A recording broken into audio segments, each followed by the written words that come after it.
Okay. नमो बुद्धाय,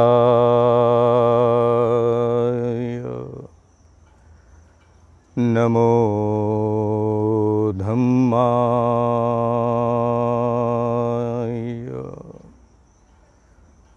नमो संघाय,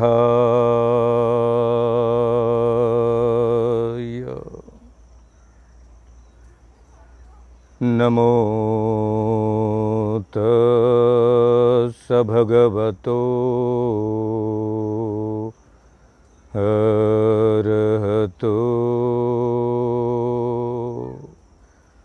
सम्मा संबुद्धस्स। नमो तस् भगवतो अरहतो सम्मा संबुद्धस्स।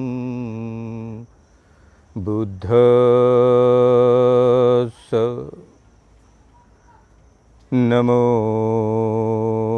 तस् भगवतो अरहतो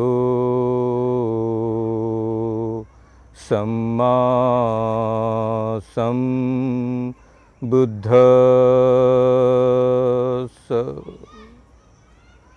साधु साधु साधु।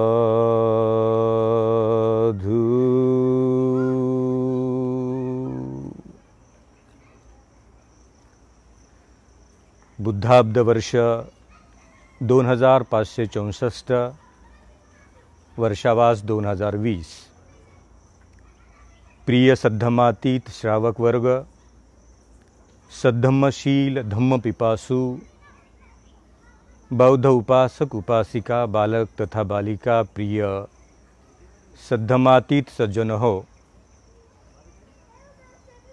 आज धम्मचक्कपवतनाय सुत्त स्वरूपामध्ये आपण प्रारंभित केलेला हा श्रेष्ठ मार्ग आज 12व्या भागामध्ये आपण प्रवेशित झालो आहोत। धम्मचक्कपवतनाय सुत्त स्वरूपात तथागतांचा प्रथम उपदेश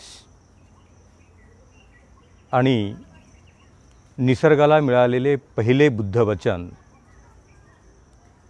धम्मचक्कपवतनाय सुत्त, आणि त्या धम्मचक्कपवतनाय सुत्तात 3 महिन्याच्या प्रवासात बुद्धांनी दिलेला प्रदीर्घ, सर्वोत्तम, सुविख्यात निसर्गाचा मध्यम मार्ग आपण ऐकत आहात। प्रत्येक वेळेला घाई न करता धम्मचक्कपवतनाय सुत्त स्वरूपातलं पहिलं, दुसरं, तिसरं, मध्य, प्रारंभी जे काही तथागताचे उपदेशक मूल्य आहेत त्याचे आपण रक्षण करण्याचा प्रयत्न केला, आणि सामान्य माणसालाही बुद्धांचे 4 धर्म, आर्य सत्यानी 4 आर्य सत्य समजावेत,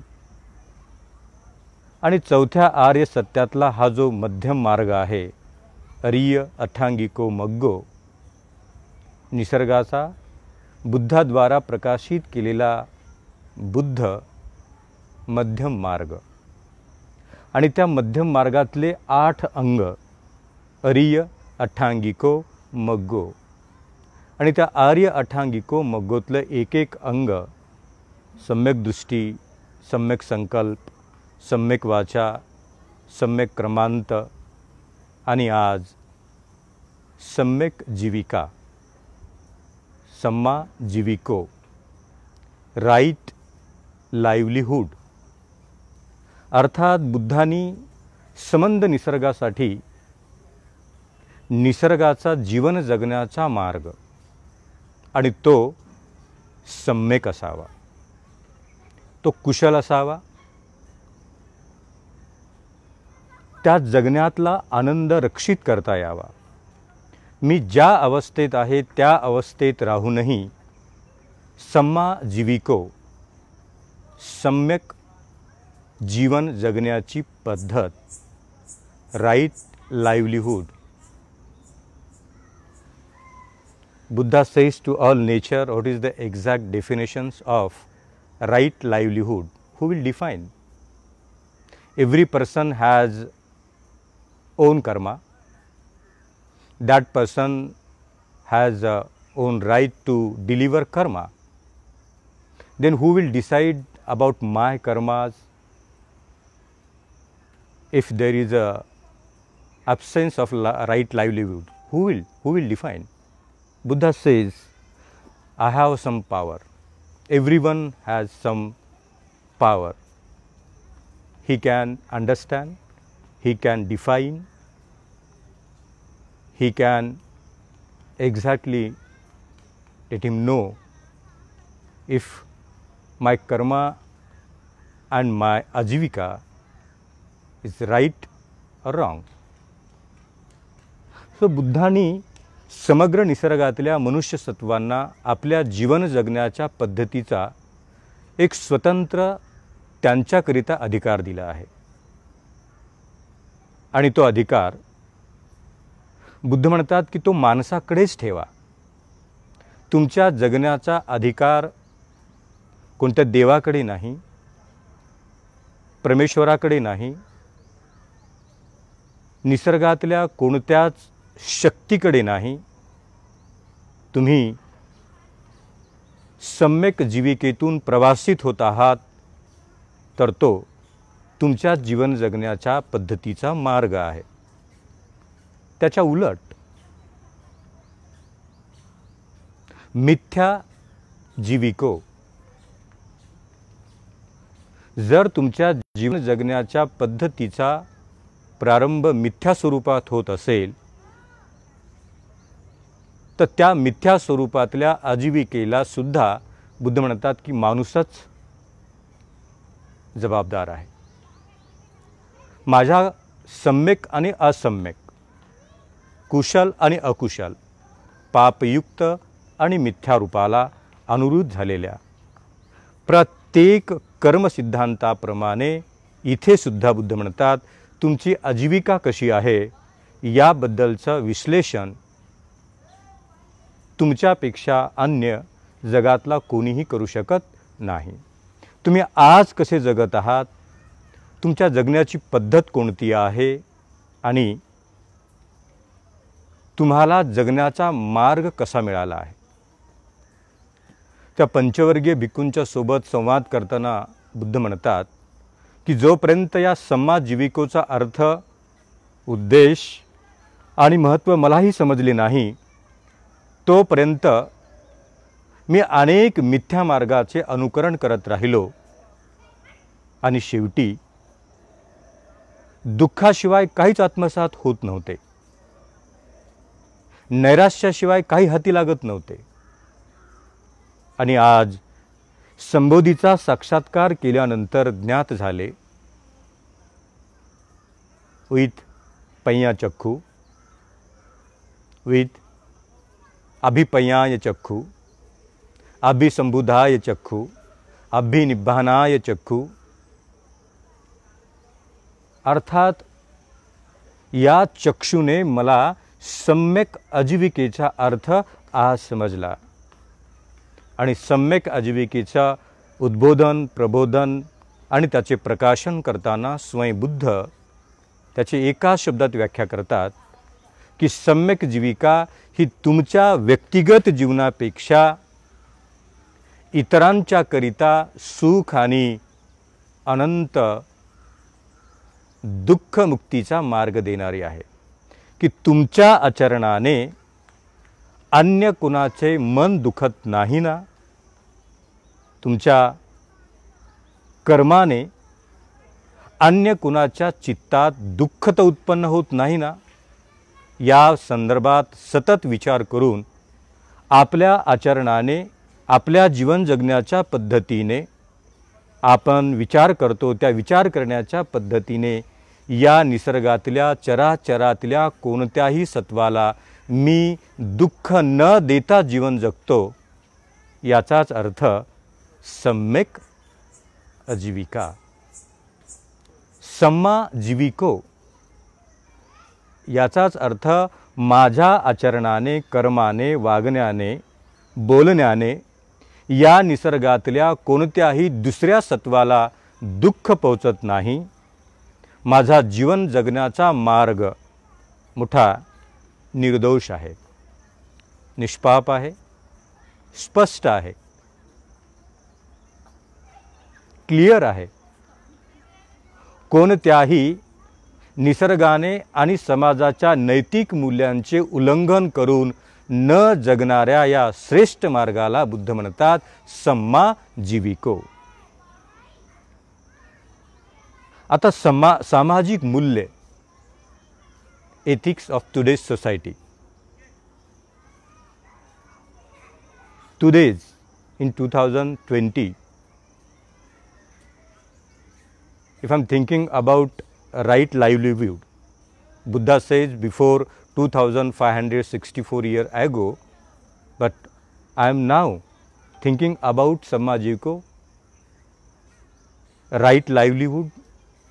Is it possible to follow right livelihood today's life, present day? Buddha says yes. Time will change, but right livelihood will constant in your life. हजारो वर्ष निघून जातील, निसर्गातले हजारो वर्ष बदलतील, परंतु जीवन जगण्याचा सम्यक जीविकाचा मार्ग तो स्थिर आहे, तो अचल आहे, तो दृढ आहे, तो कधीच बदलणार नाही। कारण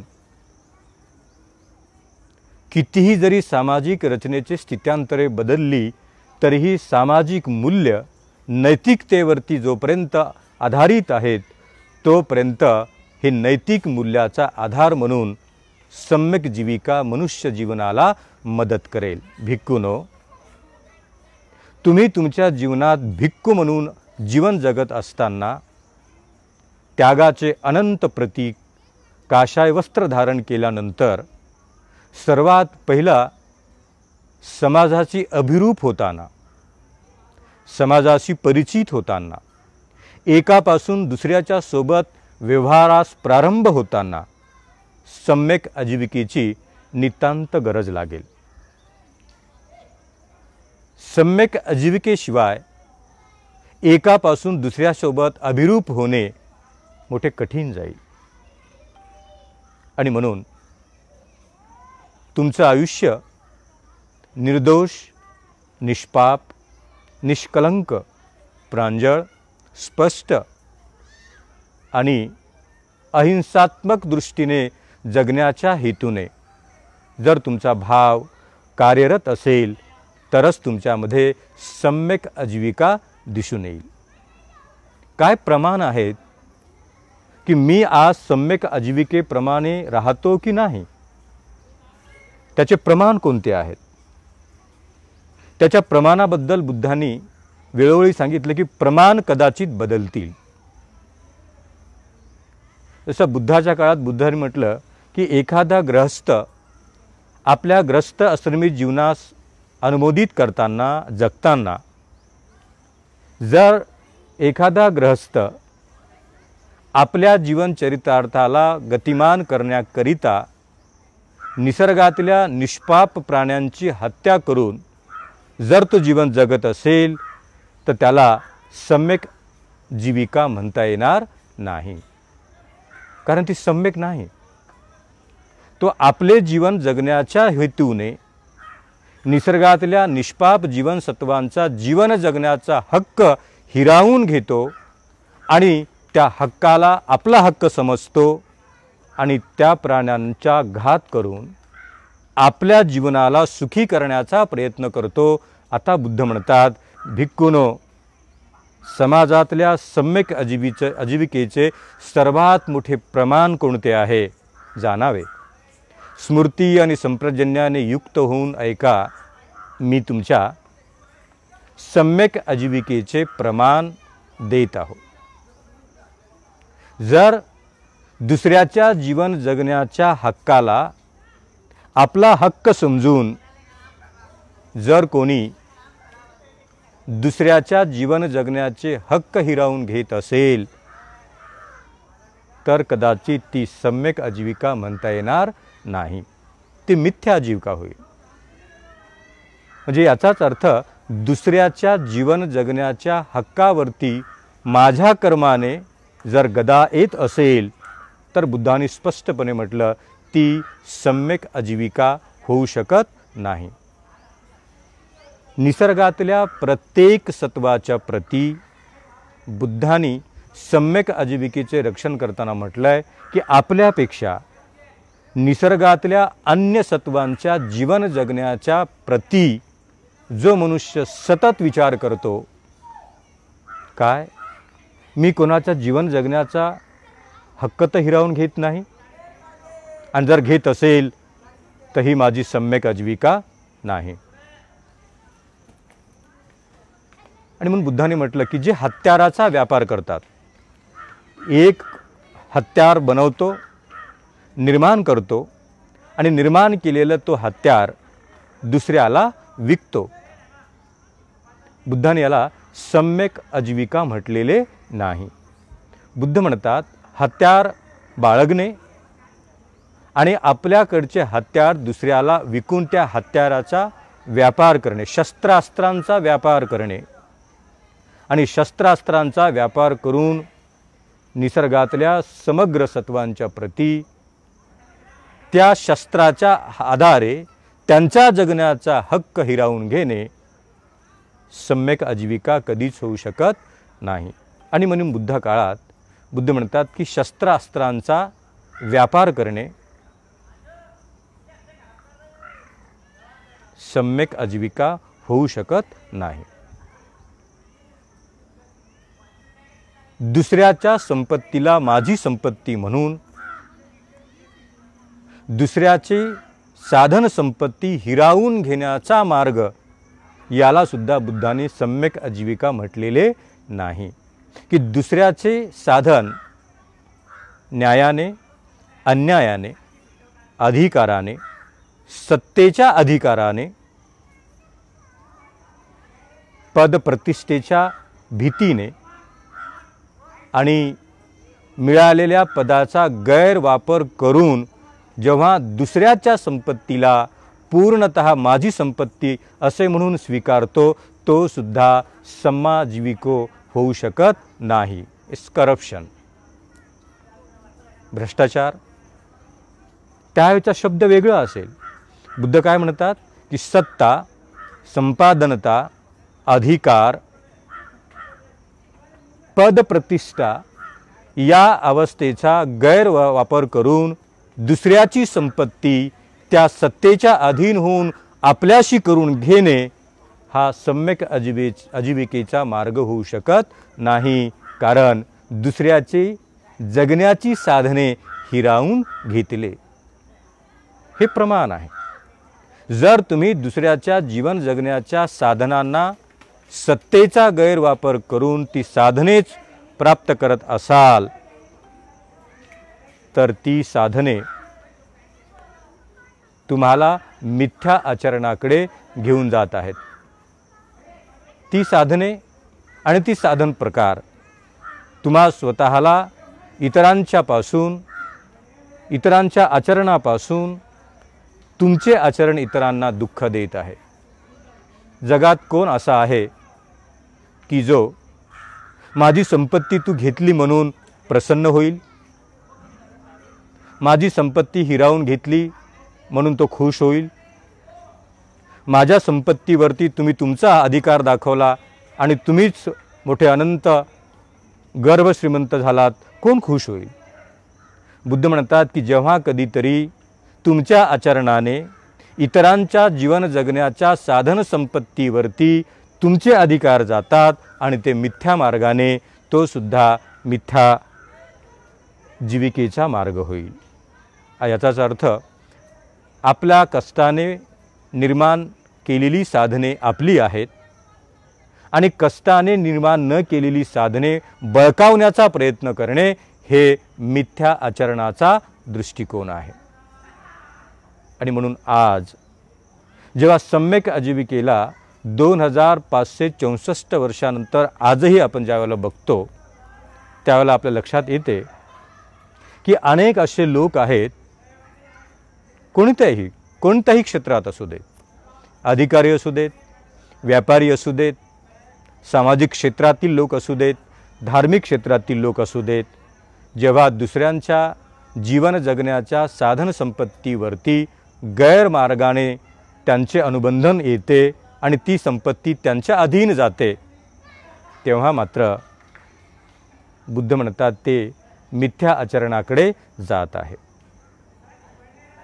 शस्त्रास्त्रांचा व्यापार करणे, प्राण्यांची हत्या करून त्या हत्या केलेल्या प्राण्यांना व्यापाराच्या मार्गात आणणे, दुसऱ्याच्या संपत्तीला गैरवर्तनाने गैरमार्गाने आपली संपत्ती म्हणून बळकावणे आणि त्याचबरोबर अनैतिक मार्गाने जीवन जगण्याचा सातत्य रूपाने केलेला प्रयत्न हा सुद्धा माणसाला मिथ्या आजीविकेकडे घेऊन जातो। मिथ्या आजीविकेकडे घेऊन जाताना नैतिक मूल्याचा घात होतो का, हे दररोजच्या जीवन जगण्याच्या प्रवासामध्ये जेव्हा एक भिक्खू भिक्खुनी, स्त्री पुरुष, अनागारिका म्हणून तुम्ही पाहाल, त्यावेळेला नक्कीच आपल्याला जाणीव होईल की माझ्या दररोजच्या जीवन जगण्याच्या या प्रवासात कोणत्याही नैतिक मूल्याचा घात होत नाही। मग बुद्ध म्हणतात की सम्यक जीविका अर्थात या निसर्गातल्या कोणत्याही जीवसत्वांच्या प्रती, चराचरातील सत्वाच्या प्रती, not only human being, every सत्वा, प्रत्येक सत्व, जरा आवाज दे ना त्यांना, जरा जा, किती डिस्टर्ब होतोय मला, ओरडा ना जोरात त्याला, असं काय करता तुम्ही?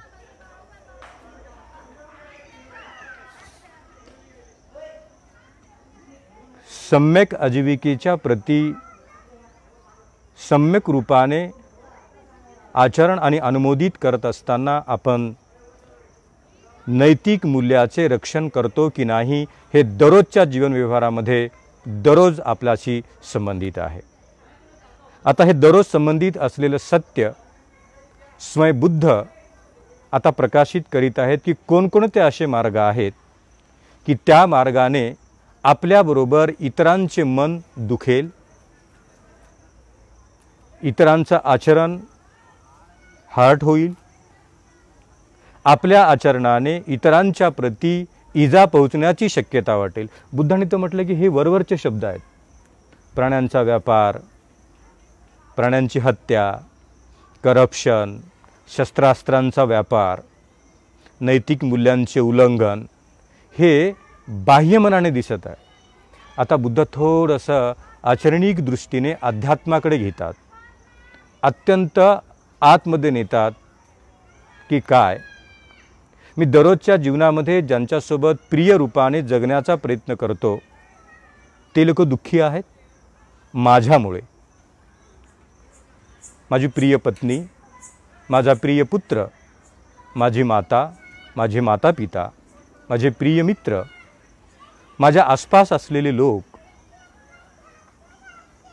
काय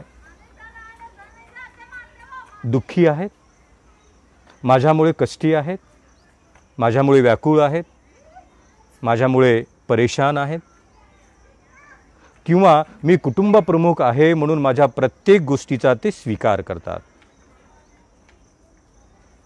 बऱ्याच वेळेला माणसाच्या या जीवन प्रवासामध्ये माझी आजीविका सम्यक आहे की असम्यक, माझ्या वागण्याने, बोलण्याने आणि करण्याने, बुद्ध म्हणतात की 3 ठिकाणी सम्यक आजीविकेच्या विचाराचा जन्म होतो, काया, वाचा आणि मनाने। काया म्हणजे शरीर, प्राण्याची हत्या करणे आणि त्याला विकणे, हे कायेने घडत आहे। शस्त्रास्त्रांचा व्यापार करणे आणि ते विकणे हे सुद्धा काही कर्म होत आहे। हे कायेचे कर्म दिसतात.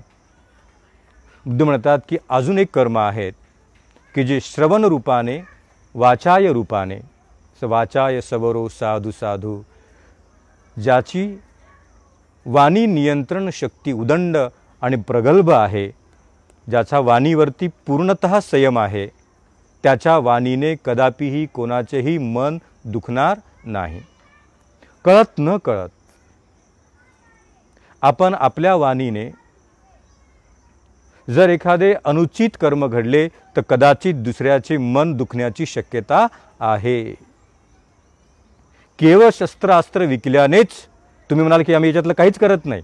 मी शस्त्रास्त्र विकत नाही, मी करप्शन करत नाही, मी प्राण्यांची हत्या करून ते व्यापारात बाजारात नेऊन विकत नाही, मी तर काहीच करत नाही, म्हणजे मी सम्यक जीविकेत आहे. बुद्ध म्हणतात की नाही, थोडं सूक्ष्म रूपाने पहा की एकाच घरात 4-5 सभासदांच्या सोबत तुम्ही वास्तव्य करत आहात, तुम्ही राहत आहात, आणि त्यावेळेला तुम्ही वास्तव्य करत असताना दररोजच्या जीवन व्यवहारामध्ये ज्यांना प्रिय म्हणतो त्यांचे सुद्धा तुमच्याकडून मने दुखत आहेत का? कदाचित मी या कुटुंबाचा कुटुंब प्रमुख आहे म्हणून मी काहीही बोललो तरी कोणी प्रतिक्रिया देत नाही. काही काही लोक म्हणतात की माझ्या घरात माझ्याशिवाय काय कोणाचं चालत नाही, माझ्यासमोर कोणी ब्र काढेल काय, माझी पत्नी, माझा पुत्र, माझी पुत्री, माझं घे अमुक ते, माझ्यासमोर कोणीच काही बोलू शकत नाही. पण काय तुमच्या पाठीमागे ते लोक प्रसन्न आहेत? केवळ तुम्ही मोठ्याने ओरडून बोलणार आहात म्हणून जर कोणी शांत बसत असेल आणि तुमच्या प्रती आदर व्यक्त करत असेल तर बुद्ध म्हणतात कदाचित त्या व्यक्तीला असं वाटत असेल की माझा सन्मान होत आहे आणि माझे आचरण खूप चांगले आहे. बुद्ध म्हणतात की नाही, आपल्या वाणीच्या भीतीने, आपल्या वाणीच्या अपशब्दाने, आपल्या वाणीच्या कठोरतेने जर कोणाचे मन दुखत असेल तर सतर्क रूपाने जाणा की दररोजच्या जीवन प्रवासामध्ये सम्यक आजीविकेला सपोर्ट करणारी ही वाणी शुद्ध आहे की अशुद्ध आहे. वाणीनेच पेटतात घरे आणि दारे, वाणीनेच पेटतात माणसे, वाणीनेच पेटतात समाज, आणि या वाणीनेच पेटते माझेही मन. बुद्ध म्हणतात की हे शब्द, ही वाणी, हा आवाज आणि तुम्ही दररोजच्या व्यवहारामध्ये व्यक्त केलेली तुमची हे शब्द अनेक लोकांची मन दुखवत आहेत. आणि म्हणून तुम्ही तुमच्या सकाळच्या उठल्यापासून ते सायंकाळच्या झोपेच्या अंतिम क्षणापर्यंत आपण जाणा, काळजीपूर्वक मन एकाग्र करून दिवसभराच्या प्रवासात किती लोकांना जीवन जगताना मी माझ्या वाणीने कठोर बोलून, अपशब्द बोलून, अब्युजिंग लँग्वेज, चहाडी करून किती लोकांचे मन दुखवले. कधी कधी माणूस चहाडी करत नाही, कठोर बोलत नाही, अपशब्द बोलत नाही, पण तुमच्या बोलण्याने मन मात्र दुखते. याचे एक उदाहरण म्हणून तुम्हाला मी सांगतो. बिचाऱ्या सज्जनाचं मी आज नाव घेत नाही. एक 3 वर्षापूर्वीची गोष्ट आहे. फार भला मोठा आपल्या समाजातला अधिकारी आणि त्याला निसर्गाच्या सानिध्यात प्रचंड मोठा बंगला सरकारचा अलॉट झाला.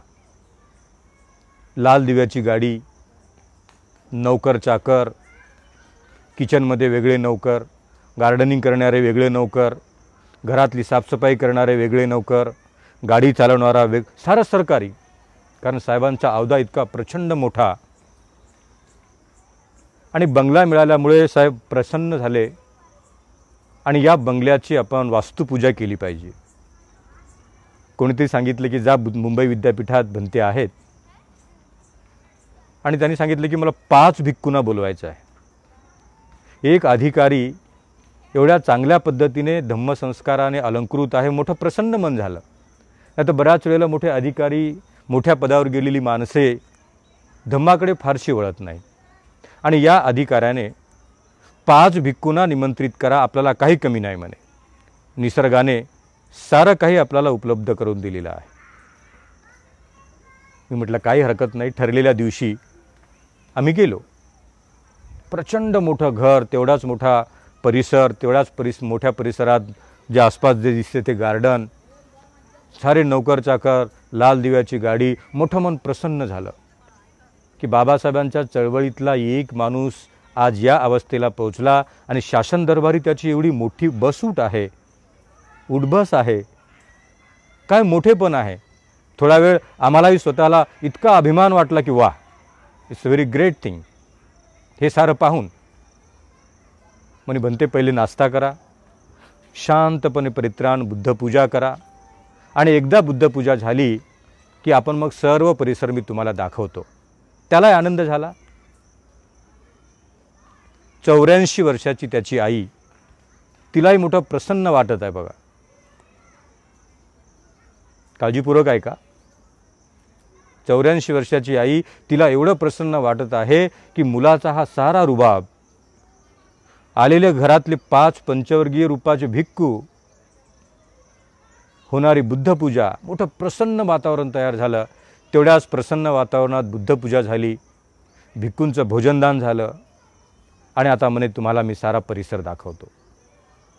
आणि सर ते परिसर दाखवायला घेऊन गेले. पहिल्यांदा बंगल्यापासून सुरुवात केली. म्हणे हे आमचं बेडरूम आहे, मास्टर बेडरूम आहे, हे आमच्या मुलांचा स्टडी रूम आहे, हे मोठ्या मुलाचा बेडरूम, हा छोट्या मुलाचा बेडरूम, हे आमचे पेट डॉगीज, 2-3 आमच्याकडे डॉगीज आहेत, त्यांच्यासाठी वेगळं आहे, हे माझे आईचं आहे. आणि मग खाली गेलं का हे किचन आहे, हा लिव्हिंग रूम आहे. हे खाली गेले की सारा बंगल्याच्या आसपासचं गार्डनिंग, त्याच्यातल्या अनेक झाडांच्या ओळखी करून दिल्यात आणि एका ठिकाणी 4-5 चेअर टाकल्या. तिथे जाऊन बसलो आम्ही शांतपणे. आम्ही बसणार तेवढ्यामध्येच त्याच्या मुखातून शब्द निघाला. हे फिरता फिरता फिरता फिरता प्रत्येक गोष्ट दाखवताना ही 84 वर्षाची आई मोठ्या आनंदाने आमच्यासोबत फिरत आहे. तिचा ऊर भरून आला की हे माझ्या मुलाचं वैभव. कदाचित 84 वर्षाच्या एका आईला तिच्या जीवन प्रवासात ना कधी बेडरूम पाहायला मिळाला, ना कधी लिव्हिंग रूम पाहायला मिळाला, ना काहीच पाहायला मिळालं.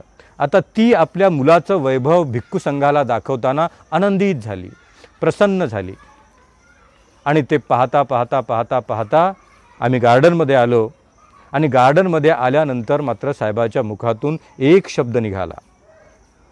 बनते म्हणे हे जे काही सारं दिसतंय ना म्हणे, हे सारं आपणच कमावलं म्हणे. आई वडिलाचा याच्यात 1 रुपयासुद्धा नाही म्हणे. जे काही आहे मी माझ्या स्वतःच्या पायावर उभं राहून उभं केलं म्हणे. याच्यात आई वडिलांचा 1 रुपया नाही असं म्हटल्याबरोबर त्या 84 वर्षाची आई आतापर्यंत जी प्रसन्न होऊन घर फिरत होती, आता तिचा पूर्ण चेहरा पडला. आतापर्यंत आपल्या मुलाचं वैभव भिक्खू संघाला दाखवताना तिची जी छाती भरून आली होती, आता मात्र तिचा पूर्ण तो आनंद एका क्षणात मावळून गेला.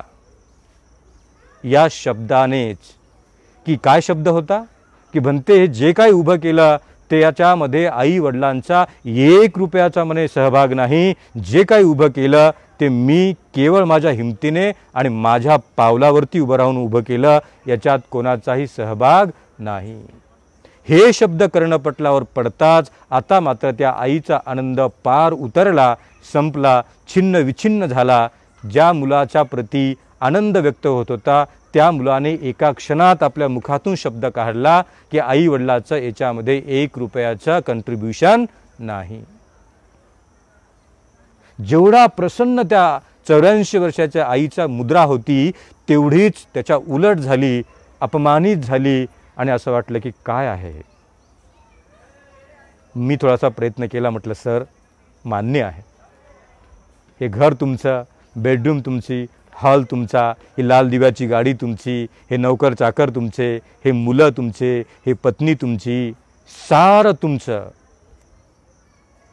परंतु हे सर्वस्व मिळवण्याची ऊर्जा मात्र या निसर्गात तुमच्या आईनेच तुम्हाला दिली. लाल दिव्याची गाडी जन्माच्या अगोदर नाही भेटली, जन्माच्या नंतर मिळाली. ही सुंदर तुमची पत्नी जन्माच्या अगोदर नाही मिळाली, जन्माच्या नंतर मिळाली. पद, प्रतिष्ठा आणि एवढ्या मोठ्या पदाला पोहोचलेला जर एक अधिकारी असेल तर या तुमच्या अधिकारी बनण्यामध्ये या आईचे अनंत कष्ट आहेत. तरच तुम्ही अधिकारी झालात. जलमल्या जलमल्या कधी अधिकारी होता येत नाही. तेव्हा कुठे त्या आईला थोडंसं बरं वाटलं. एकाच शब्दाने तुमच्या प्रिय जन्म देणाऱ्या आईचा आनंद उल्हास एका क्षणात मिटू शकतो. मग तुम्ही किती मोठे आहात. जरुरी नाही की तुम्ही अपशब्दच बोलला पाहिजे. जरुरी नाही की तुम्ही शस्त्रास्त्रांचाच व्यापार केला पाहिजे. मन दुखण्यासाठी तुमच्या वाणीने एक जरी शब्द अनुचित रूपाने मुखातून बाहेर पडला आणि दुसऱ्याच्या कर्णपटलावरती पडताच त्या शब्दाने जर त्याचं मन दुखलं तर बुद्ध म्हणतात ती सम्यक आजीविका होऊ शकत नाही. सम्यक आजीविका त्यालाच म्हणतात की ज्याने कळत न कळतही आपल्या वाणीकडून कोणताही दोष घडू नये म्हणून त्याने सतत आपल्या वाणी कर्मावरती संयम ठेवला आहे. संयम ठेवला आहे. वाचाय सबरो साधू साधू साधू. किती मायन्यूटली आहे, सूक्ष्म आहे.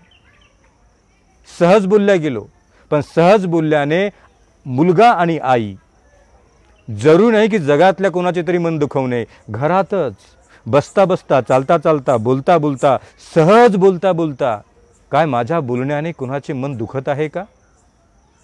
जर तुम्ही झोपताना दररोज 5 मिनिटे ध्यान केलं आणि झोपण्याच्या प्रवासात अंतिम झोपण्याच्या निद्रा अवस्थेला पोहोचण्याच्या क्षणी जर तुम्ही विचार केला की दिवसभरात किती लोकांच्या प्रती मी अपशब्द बोललो, कठोर बोललो, अनुचित वाक्य बोलल्या गेलेत आणि किती लोकांचे मन दुखवलेत. बुद्ध म्हणतात की सम्यक आजीविका ही आपल्या व्यतिरिक्त इतरांच्या दुखण्याची जास्त काळजी करते.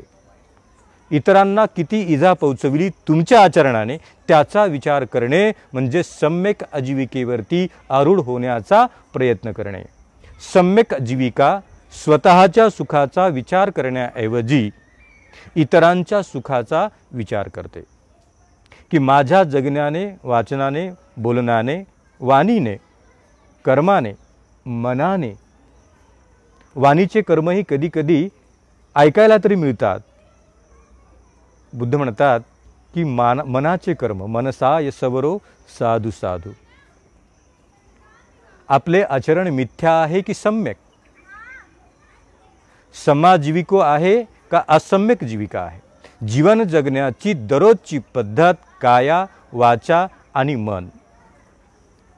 वरवरच्या दृष्टीने कायेचे कर्म दिसतात, ऐकण्याच्या प्रज्ञेने, श्रोतमय प्रज्ञेने वाणीचे कर्म दिसतात आणि समाधीमय प्रज्ञा, ध्यानमय प्रज्ञा याने मनात होणाऱ्या असम्यक अकुशल कर्माचे कर्म आपल्याला उद्बोधित करतात.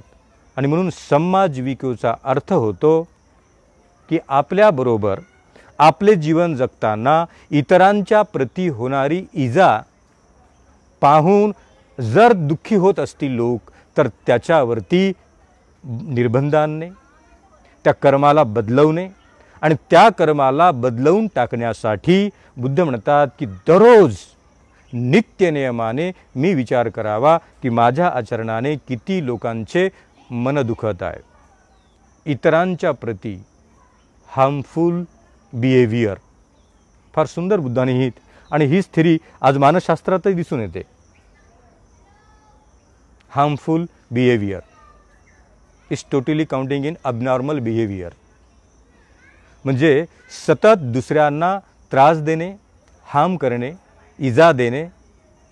बुद्ध म्हणतात की मानसशास्त्राने उल्लेखित केलेलं ॲबनॉर्मल बिहेवियर की इतरांना सुखच देत नाही. व्यवहारामध्ये पहा, तुम्ही संघटनेमध्ये पहा, एका कुटुंबामध्ये पहा, एका सोसायटीमध्ये पहा, असा एक वर्ग तुम्हाला दिसेल, असे लोक तुम्हाला पाहायला मिळतील की ते सतत दुःख देत आहेत, कोणाला तरी हार्म करत आहेत. कधी संघटना फोडून, कधी समाज फोडून, कधी घर फोडून, कधी ज्ञाती संबंधियांचे नातलगांचे आचरण आणि संबंध तोडून केवळ समाजामध्ये प्रसिद्ध आहेत. एखाद्या संघटनेत याने प्रवेश केला, आता ती संघटना फुटणार. संघटनेला हानिकारक आचरण करणारा माणूस कधीच सम्यक जीविकेचा सभासद होऊ शकत नाही. एखाद्याने तुम्हाला वेलकम करावं, अमुक अमुक माणसाला संघटनेत घ्या, संघटनेला बळ मिळेल.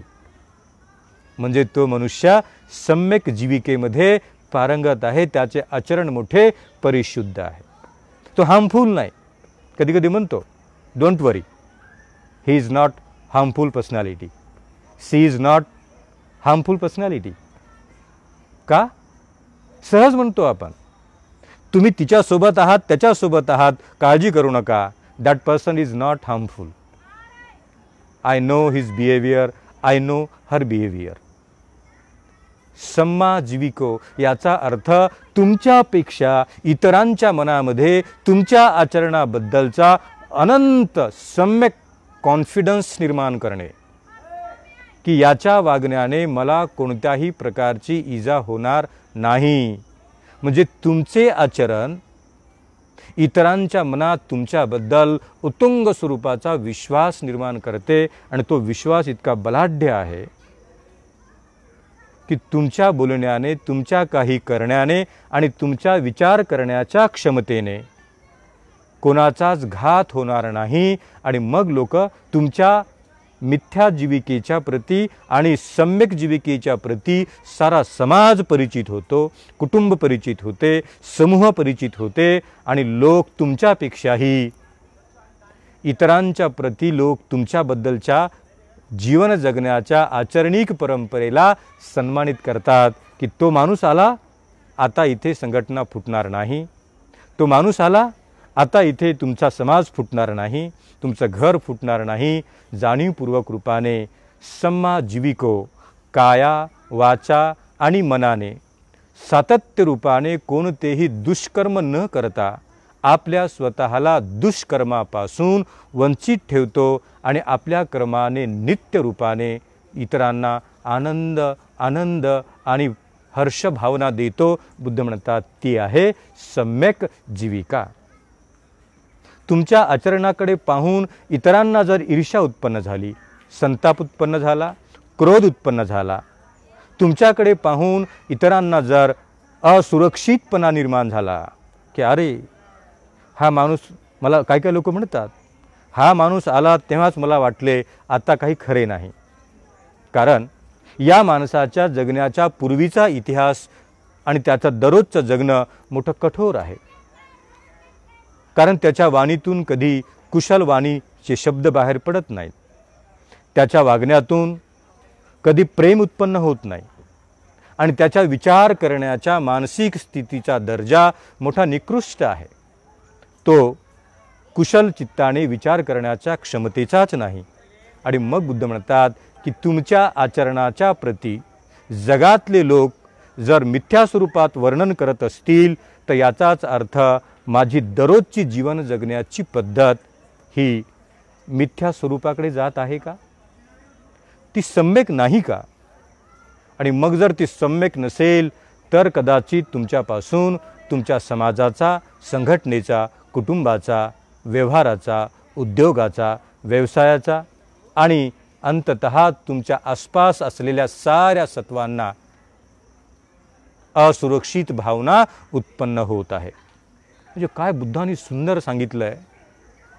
बुद्ध म्हणतात की कोणकोणत्या गोष्टी आहेत की तुम्हाला मिथ्या दृष्टीकडे घेऊन जातात. एकच वाक्य बुद्धांनी म्हटलं आहे, असे वनाच बालानं पंडितानच सेवना पूजाच पूजनीयानं एतं मंगलमुत्तमं.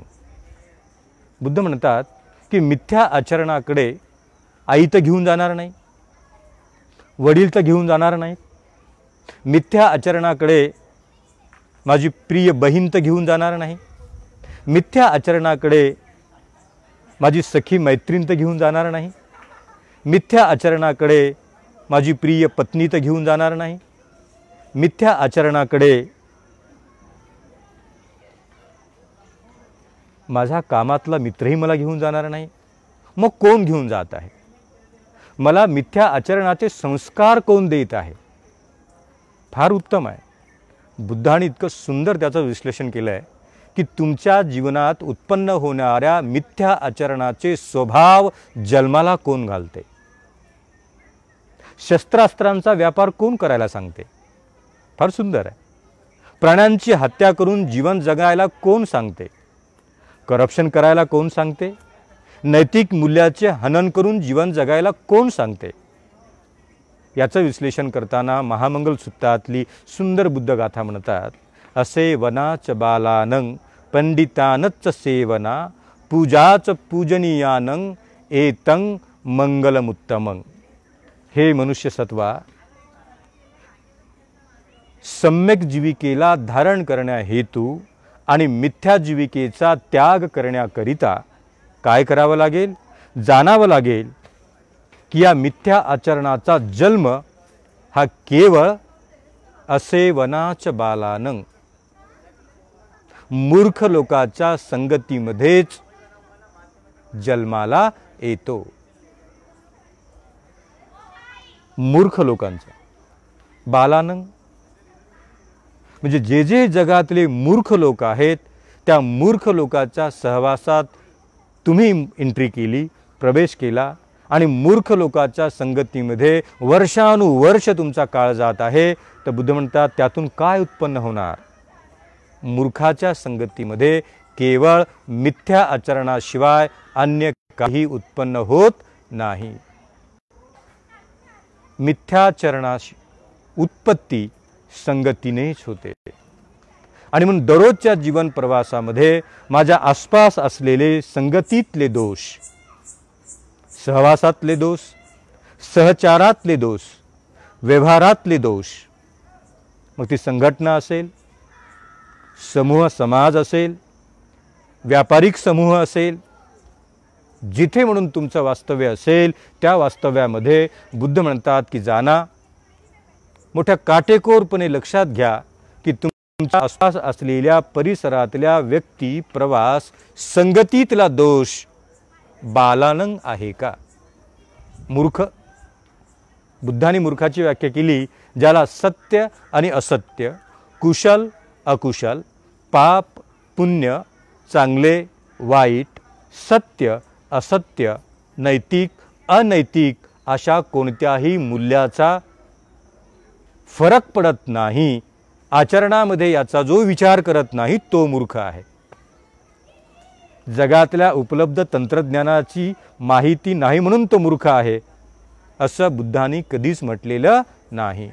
मूर्ख तोच आहे की जो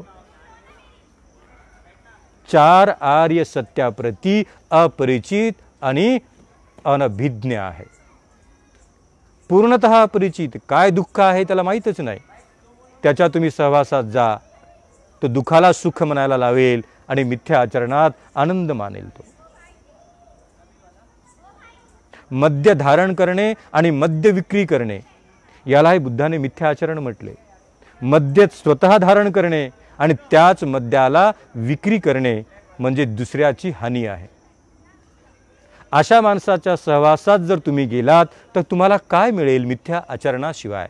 सम्यक जीविकेचा आणि त्या माणसाचा दूर दूरपर्यंत कधीही संबंध येत नाही, कारण तो स्वतः मद्य धारण करतो आणि मद्य विक्रीचा व्यवसायामध्ये स्वतःला उभे करत आहे. मग बुद्ध म्हणतात की असा एखादा बालानंग तुमच्या आयुष्यात आलाच तर त्याच्या संगतीमध्ये संगत रूपाची धारणा ठेवू नका, सुरुवात करू नका, उभे राहू नका, कारण त्याचं संपूर्ण आयुष्य आता केवळ मद्य विक्री करणे आणि मद्य धारण करणे. बालानंग तोच आहे की ज्याला मी माझ्या करण्याच्यामुळे कोणाची हानी होते का? राजस्थानमध्ये मागच्या महिन्यामध्ये 104 लोकांचा मृत्यू झाला. कशामुळे? की एका माणसाने विषासहित मिश्र झालेलं मद्य विक्रीला ठेवलं. मद्य धारण करणारे लोक त्याच्याकडे आले आणि 104 लोक त्याचं मद्य घेऊन प्राशन केलं आणि घरी जाईपर्यंत त्यांचा मृत्यू झाला. 104 लोकांचा मृत्यू झाला. बुद्ध म्हणतात निसर्ग कोणता पुरस्कार देईल या व्यक्तीला की जो विषयुक्त मद्य विक्री करतो. म्हणजे जे लोक जीवन जगत होते, निसर्गाने जन्म दिला, शरीर दिले, जगण्याचा अधिकार दिला, पण मद्य विक्री करणाऱ्या एका बालानंग मूर्ख व्यक्तीने त्या समग्र 104 लोकांना विष मिश्रित मद्य विक्री केली आणि त्या मद्य धारण करणाऱ्या मूर्ख लोकांनी मद्य धारण केले आणि स्वतःचा जीव गमावला आणि 104 लोकांचा मृत्यू झाला। आता ही बातमी आपल्या सर्वांसाठी विद्यमान व्यवहारामध्ये परिचित आहे। अपरिचित आहे का? 8-10 वर्षापूर्वी मुंबईमध्ये झालं, 300च्या वर लोकांचा मृत्यू झाला मद्य धारण केले आणि मद्य विक्री करणे। आता बुद्ध इथे म्हणतात, म्हणजे 2564 वर्षापूर्वी बुद्धांनी म्हटलं मद्य धारण करणे आणि मद्य विक्री करणे हा सुद्धा मिथ्या जीविकेतला प्रकार आहे। जरी त्याच्यात विष नाही तयार झालं तरी कधीतरी त्या मद्य धारण करणाऱ्या माणसाच्या शरीरात त्या मद्याचे विष बनेल आणि ते विषच माणसाला समाप्त करेल। मृत्यू येण्याच्या अगोदर अवेळीच त्याचा मृत्यू येईल। या राजस्थानमध्ये मृत्यू पावलेल्या 104 लोकांच्या आज घरची काय अवस्था असेल? आणि म्हणून बुद्धांनी म्हटलं की सतत प्रयत्न करा, जाना, अभ्यास करा की तुम्ही ज्यांच्या संगतीमध्ये आहात, सहवासात आहात आणि ज्यांच्या सोबत आहात, असे वनाच बालानंग, असे वनाच त्याचा सेवन करू नका, संगत करू नका, सहचार करू नका, त्याच्या सोबत राहू नका की ज्याची संगत मूर्ख रूपाची आहे। तुम्हाला प्रेरणा देते शस्त्र विकायला, प्रेरणा देते शरीर विकायला, प्रेरणा देते हत्या करायला, प्रेरणा देते विष विकायला, प्रेरणा देते मद्य विकायला। बुद्ध म्हणतात अशा प्रकारच्या अनैतिक मूल्याचं आचरण करणाऱ्या प्रत्येक मूर्खापासून अलिप्त राहण्याची प्रयत्न करा, तरच तुम्हाला सम्मा जीविकोपासून आपल्या स्वतःला प्रवाहित करता येईल।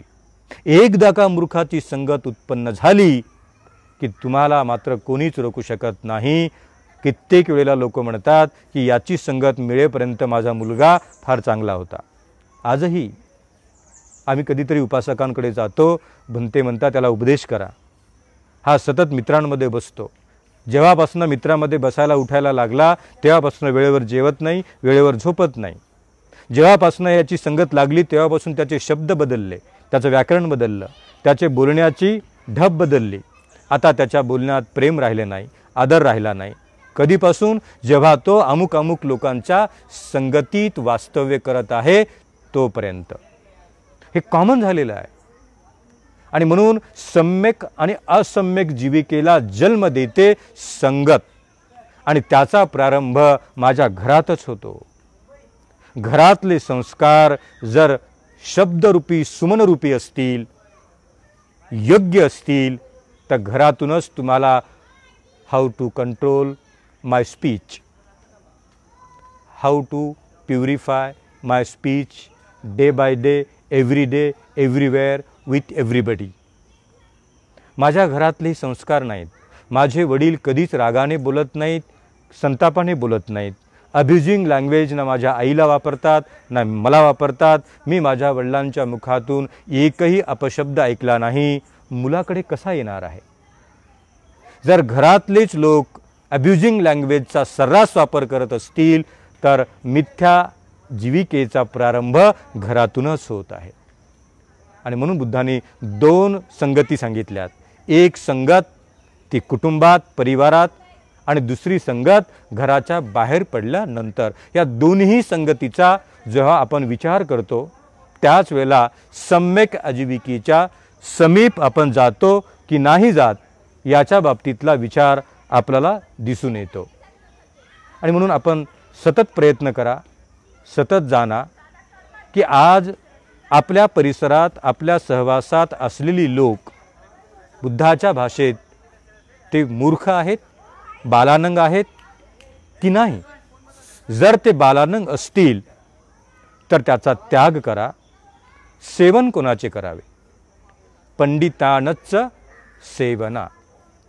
आता बुद्ध म्हणतात पंडित लोकांचे सहवासात राहा, सहचारात राहा। पंडित कोण आहे? ज्याला खूप बोलता येते तो पंडित आहे का? ज्याला मोठ्या मोठ्याने वाचता येतो तो पंडित आहे का? ज्याला कोणत्या प्रकारचे मत व्यक्त करता येते म्हणून तो पंडित आहे का? तर नाही. आता बुद्धाने मात्र पंडिताची व्याख्या वेगळी केली आहे. जर तुम्हाला सम्यक जीविकेचं रक्षण करून जीवन जगायचे असेल तर तुम्ही पंडितानच सेवना, पंडित लोकांच्या सहवासात गेले पाहिजे. आणि पंडित तोच आहे की ज्याचा कायेवर संयम आहे.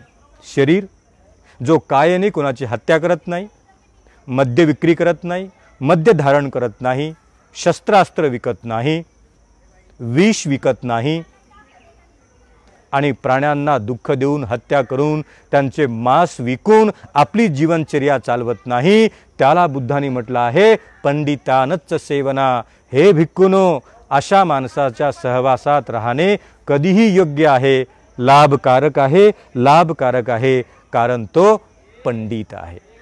त्याच्या कायेवर त्याचा पूर्ण संयम आहे, त्याच्या कायेवर त्याचा पूर्ण कंट्रोल आहे.